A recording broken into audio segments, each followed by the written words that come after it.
Hello दोस्तों, नमस्कार। आप सभी का मेरे इस यूट्यूब चैनल एनहांस विद वंदना में हार्दिक स्वागत है। जैसा कि कल तय हुआ था, हम सूजस ई बुलेटिन डेली कवर किया करेंगे। तो उसी कड़ी में आज सूजस ई बुलेटिन, जो कि 26 अक्टूबर अर्थात कल की न्यूज़ को कवर कर रहा है, वो एपिसोड है। कुछ इस प्रकार आज के समाचार शुरू होते हैं, जिसमें पहली न्यूज़ है कि मन की बात कार्यक्रम की 127वीं कड़ी प्रधानमंत्री श्री नरेंद्र मोदी ने कहा। ये जो मन की बात कार्यक्रम है उसे 127 एपिसोड जो है वो कल जारी हुए हैं।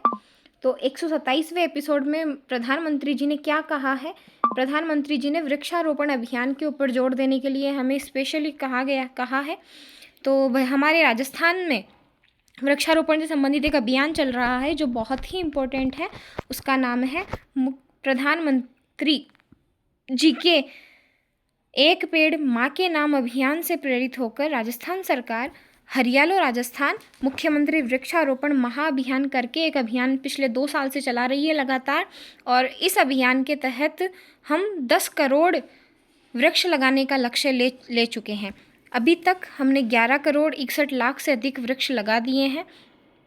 नेक्स्ट जो इसमें इम्पोर्टेंट न्यूज़ अभी बन रही है वो ये है कि मुख्यमंत्री के नेतृत्व में प्रतिनिधिमंडल प्रवासी राजस्थानी समुदाय से संवाद करेगा। देखिए, आजकल राजस्थान सरकार का प्रमुख उद्देश्य है कि जो प्रवासी राजस्थानी हैं, राजस्थान के वे लोग जो राजस्थान से बाहर रह रहे हैं, राजस्थान से दूर अपना व्यवसाय कर रहे हैं, अच्छा पैसा कमा रहे हैं, तो वो राजस्थान यानी अपनी जन्मभूमि में निवेश करे ताकि जन्मभूमि का भी डेवलपमेंट हो। तो ये एक भावनात्मक तौर पर प्रवासी राजस्थानियों को राजस्थान से जोड़ने का प्रयास है जो राजस्थान सरकार कर रही है।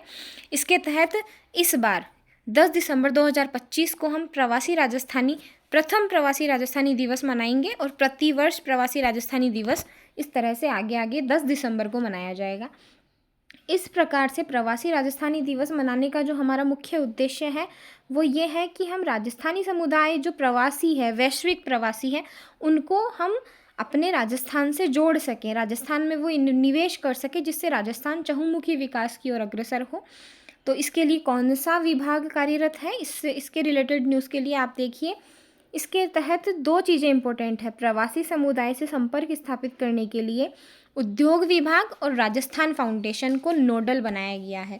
तो प्रवासी राजस्थानी दिवस जो मनाया जाएगा उससे रिलेटेड सारे काम कौन करेगा, उनसे कांटेक्ट किस तरह से किया जाना है, किस तरह से उन्हें इनकरेज किया जाए कि वो राजस्थान में इंडस्ट्रियल सेक्टर में इन्वेस्टमेंट करें। तो इंडस्ट्रियल सेक्टर का काम आ गया, तो इंडस्ट्रियल डिपार्टमेंट यानी उद्योग विभाग और राजस्थान फाउंडेशन जो प्रवासी राजस्थानियों के लिए काम करता है वो इस पूरे प्रोग्राम को ऑर्गेनाइज करेगा। नेक्स्ट है, क्या है ये प्रवासी राजस्थानी दिवस, क्यों मना रहे हैं हम? तो इसके बारे में आप देखिए। यह आयोजन प्रवासी राजस्थानियों को एक साझा मंच पर लाता है जहां प्रवासी समुदाय और राज्य सरकार के बीच विभिन्न क्षेत्रों में, चाहे वह ऊर्जा का हो, शिक्षा का हो, स्वास्थ्य का हो, पेयजल का हो, बहुत से क्षेत्र हैं, में सहयोग के नए आयाम तलाशे जाएं और जो सांस्कृतिक संबंध है उनको और अधिक मजबूत किया जाए।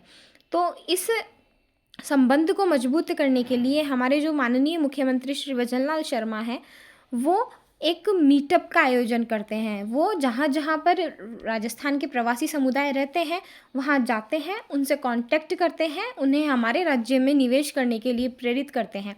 तो इसी कड़ी में जो तीसरा मीटअप है वो आपके समक्ष आपको दिख रहा होगा, कोलकाता में ऑर्गेनाइज होने वाला है। ये तीसरा प्रवासी राजस्थानी मीट है। तो आपके मन में ये प्रश्न आ रहा होगा कि पहला प्रवासी राजस्थानी मीट कहाँ हुआ है और दूसरा प्रवासी राजस्थानी मीट कहाँ हुआ है। तो आप इस एग्ज़ाम के दृष्टिकोण से इसे इम्पोर्टेंट समझिएगा। देखिए, यहाँ लिखा हुआ है एक बहुत ही इम्पोर्टेंट न्यूज़ कि इससे पहले हैदराबाद और सूरत में आयोजित प्रवासी राजस्थानी मीटअप हो चुके हैं। यानी आपसे यदि प्रश्न पूछा जाए कि पहला प्रवासी राजस्थानी मीटअप कहाँ आयोजित हुआ, तो आपका आंसर होगा हैदराबाद। और यदि आपसे पूछा जाए कि दूसरा प्रवासी राजस्थानी मीटअप कहाँ हुआ, तो आप याद रखेंगे सूरत, तीसरा कोलकाता। तो इस तरह से आप कम से कम ये 3 मीटअप तो बिल्कुल याद रखिए कि प्रवासी राजस्थानियों के मीटअप राजस्थान सरकार की तरफ से कहाँ कहाँ किए गए हैं। नंबर 1 हैदराबाद, नंबर 2 सूरत और नंबर 3 कोलकाता। अब आप जानना चाहेंगे कि प्रवासी राजस्थानी दिवस जो कि 10 दिसंबर 2025 को कहाँ मनाया जाएगा, तो इसका सीधा सा आंसर है ये मनाया जाएगा हमारे राज्य की राजधानी जयपुर में। पहला प्रवासी राजस्थानी दिवस 10 दिसंबर 2025 को आयोजित होगा। इसकी घोषणा पिछली बार राइजिंग राजस्थान जो समिट हुआ था उसके अंदर की गई थी और इसका आयोजन जयपुर में किया जाएगा। यहाँ पे विभिन्न प्रवासी समुदाय जो राजस्थान के हैं और बाहर रह रहे हैं वे सभी आएंगे और हमारे जो क्षेत्र है उनके अंदर अपना पैसा लगाएंगे और हमारे देश का हमारे जो राज्य है उसका चहुमुखी विकास होगा। हमारे राज्य में डेवलपमेंट और भी ज़्यादा होगा। इसके बाद अगला जो परीक्षा के दृष्टिकोण से मुझे इम्पोर्टेंट लग रहा है वो ये है कि ये जो मीट है ये कॉन्फेडरेशन ऑफ इंडियन इंडस्ट्री के सहयोग से आयोजित की जा रही है, जो प्रवासी राजस्थानी दिवस 2025 का इन्वेंट इंडस्ट्री पार्टनर है। ये मुझे लगता है कंफर्म एग्ज़ाम के अंदर क्वेश्चन आने के चांसेस हैं कि जो हम प्रवासी राजस्थानी दिवस 2025 10 दिसंबर को जयपुर में मनाने जा रहे हैं उसका इन्वेंट इंडस्ट्री पार्टनर कौन है। इन्वेंट इंडस्ट्री पार्टनर का मतलब है इवेंट इंडस्ट्री पार्टनर का मतलब है कि कौन ऑर्गेनाइज करेगा। यहाँ से जब मैंने कह दिया कि राजस्थान फाउंडेशन और उद्योग विभाग करेगा, इसके अलावा सेंटर की तरफ से ऐसी कौन सी संस्था है जो इसको ऑर्गेनाइज करने वाली है, तो सेंटर से हमें जो सहयोग मिल रहा है हमारे पार्टनर के तौर पे, इंडस्ट्रियल पार्टनर के तौर पे, वो हमें मिल रहा है CII। वो मिल रहा है हमें CII, confederation of Indian industry. इसका पूरा नाम है भारतीय उद्योग संघ। इसका पूरा नाम है confederation of Indian industry CII। याद रखिए ये प्रवासी राजस्थानी दिवस 2025 का इवेंट इंडस्ट्री पार्टनर है, इवेंट इंडस्ट्री पार्टनर है। जबकि जो हमारा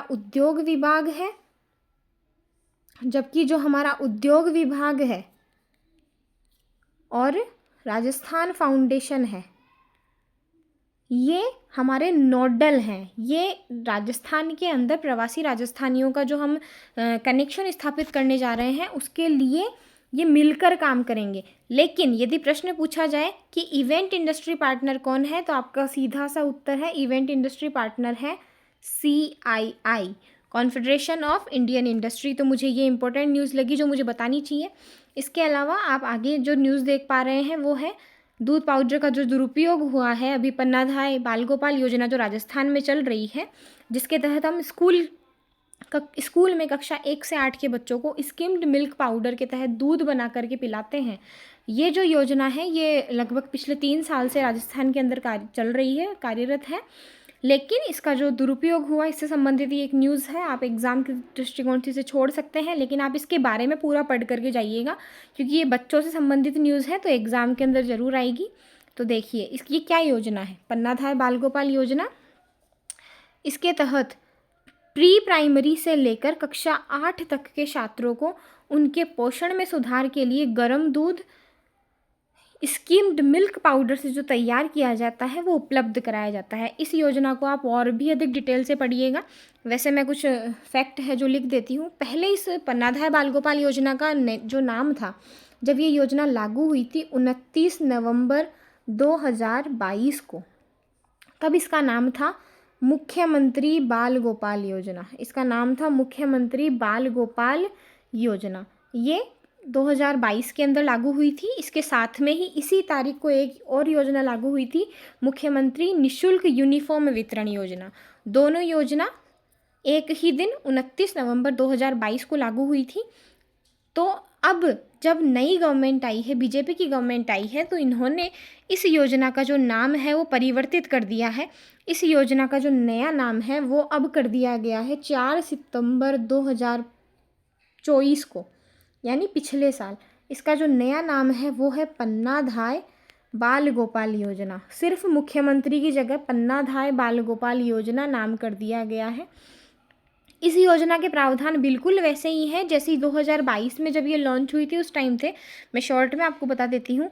इस योजना के तहत कक्षा 1 से जो 8 के बच्चे हैं उन्हें दूध पिलाने की योजना है। कक्षा 1 से 8 के जो बच्चे हैं उन्हें 2 भागों में आप बांटिए, 1 से 5 और 6 से 8। 1 से 5 वाले जो बच्चे हैं, 1 से 5 वाले जो बच्चे हैं उन्हें इस योजना के तहत जो प्रावधान है वो है 100 ml दूध का। कि एक बच्चे को 100 ml दूध देना है और 6 से 8 वाला जो बच्चा है, जो कक्षा 6 से 8 में पढ़ रहा है, उसे 150 ml दूध रोज़ाना पिलाना है। अब आपके मन में ये आ रहा होगा कि शुगर की क्वांटिटी भी तो फिक्स की गई है, शुगर कितनी पिलानी है? तो देखिए, जो कक्षा 1 से 5 का जो बच्चा है, उसके दूध में शुगर होनी चाहिए 8.4 ग्राम एक बच्चे के, और 6 से 8 का जो बच्चा है, उसके जो दूध में चीनी होनी चाहिए वो होनी चाहिए 10.2 ग्राम। अब आप सोच रहे होंगे कि चीनी की मात्रा फिक्स है, दूध की मात्रा फिक्स है, लेकिन इस दूध की सप्लाई स्कूल में कौन कर रहा है? तो राजस्थान सरकार ने इस दूध की सप्लाई के लिए जिस संस्था से कॉपरेशन किया है वो है RCDF, Rajasthan cooperative dairy federation. Rajasthan cooperative dairy federation, ये जो संस्था है यह सरकार को स्कीम्ड मिल्क पाउडर जो पैकेट है वो उपलब्ध करवा रही है, और ये पैकेट स्कूल्स को डिलीवर किए जाते हैं और इस तरह से स्कूल्स में बच्चों को दूध पिलाया जाता है। पिछले दिनों में जो इस योजना का दुरुपयोग हुआ, इससे संबंधित ये न्यूज़ है। तो आई होप आपको ये योजना अच्छे से समझ आई होगी। तो इस पूरी जो आज की सूजस ई बुलेटिन है, इसमें इंपॉर्टेंट न्यूज़ यही है कि मन की बात जो कार्यक्रमों से उसका 127वां एपिसोड आया, जिसमें पेड़ों को और ज़्यादा लगाने की बात कही गई है। इसमें और कुछ मुझे इम्पोर्टेंट नहीं दिखता है। एक जो इसमें इम्पोर्टेंट है कि आगामी 7 नवंबर को हम वंदे मातरम के 150वें वर्ष के उत्सव में प्रवेश करने वाले हैं।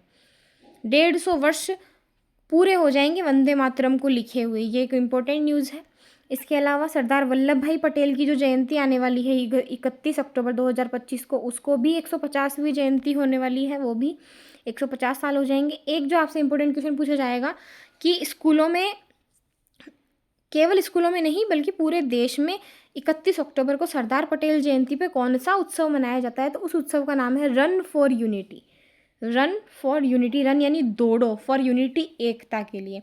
इसमें स्कूलों में विभिन्न विभागों में मैराथन्स करवाई जाती है, बच्चे दौड़ते हैं और इसका वीडियो शिक्षा विभाग को भेजा जाता है। ऐसा कुछ पिछली बार भी प्रोग्राम करवाया गया था स्कूलों में, वैसा ही कुछ अब की बार भी करवाने का प्रोग्राम है। और ये जो है इस तरफ जो न्यूज़ है वो मुख्यमंत्री वृक्षारोपण महाअभियान हरियाणा राजस्थान की है। अब तक 11 करोड़ 61 लाख से अधिक वृक्ष हम लगा चुके हैं। खैर छोड़िए, इस तरह से हमने जो ये सूजस ई बुलेटिन है वो पूरी कवर कर ली है। आई होप आपको समझ में आई होगी। ऐसे ही रोज़ाना यदि आप एपिसोड देखना चाहते हैं तो प्लीज़ कमेंट कीजिए, ज़्यादा से ज़्यादा वीडियो को लाइक कीजिए, शेयर कीजिए और चैनल को सब्सक्राइब कीजिए। आपका पेपर अच्छा हो, आप अच्छे से तैयारी करें। All the best.